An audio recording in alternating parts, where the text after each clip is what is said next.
ki dee laaj mu ne malformation nag lu koy indi. Malformation yu ci ëpp mënuñu xam exactement lu koy joxe maanaam malformation yu ci ëpp day am mais cause exacte bi mën nañ ko bañ a détecter waaye yi ma lay waaj wax nii soo ko moytoo wala nga fexe ba soo ko amee nga taxaw ci yàlla mën na laa dimbale ba doo am malformation ci ëmb maanaam doo sa doom bu juddoo mën na bañ judduwaale ak malformation. mu fekkee gan nga ci kër gi mën nga séddale vidéo bi fas yéene yee képp ko yittewoo. ñetti yi ma lay wax benn bi nit ki mën na koo bañ a fàggul boppam waaye ñaari nit ki mën na koo fàggu ci biir visitam. benn moom mooy jafe-jafe génétique maanaam nit ki bu ko yàlla di sos jiru ndeyam dafa am ay nombre de chromosomes yi xam ne mooy carte d'identité bi muy 23 paires de chromosomes. léegi 23 paires de chromosomes yooyu bu fekkente ne dafa am ay mutation ci biir maanaam benn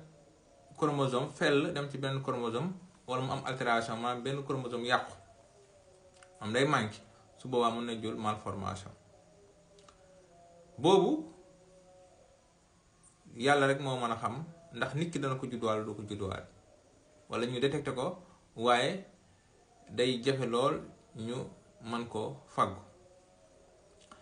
waaye li nga xam ne moom la ñu wax déficit de certains